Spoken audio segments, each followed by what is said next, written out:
ये इमारत, इस पर लगा हुआ किसी गैर मुल्क का परचम, इमारत के बाहर खड़ी हुई महंगी कारें जिन पर लगे हुए सिफारत खानों वाले ब्लू नंबर प्लेट्स, पहली ही नजर में लगता है कि ये किसी मुल्क का सफारत खाना है तो ये सफारत खाना ही, लेकिन ये एक जाली सफारत खाना है, और वो भी एक ऐसे मुल्क का जिसका मुल्क के तौर पर वजूद भी नहीं है।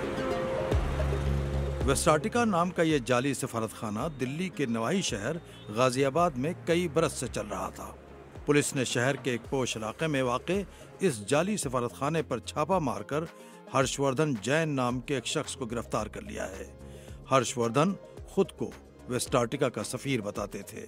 वो एक किराए के मकान से एम्बेसी चला रहे थे। ये अपने आप को वेस्ट आर्टिका, सबोर्गा, पोल्विया, लोडोनिया और इसके अलावा अन्य भी कई देशों का एम्बेसडर बताकर लोगों से बात करता था। जाली सफारत खाने से कंप्यूटर की मदद से बनाई गई कई जाली तस्वीरें बरामद हुई हैं, जिनमें हर्षवर्धन दुनिया के कई प्राइम मिनिस्टर्स और प्रेसिडेंट वगैरह के साथ खड़े हुए नजर आते हैं।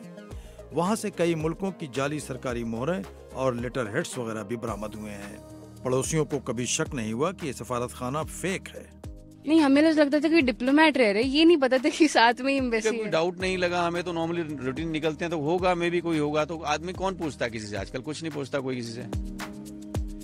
पुलिस ने हर्षवर्धन की गिरफ्तारी के बाद बताया है कि इस शख्स ने जाली कंपनियां बना रखी थीं और वो मुबैना तौर पर सफारत खाने की आड़ में मनी लॉन्ड्रिंग और इसी तरह के दूसरे गैर कानूनी काम करते थे।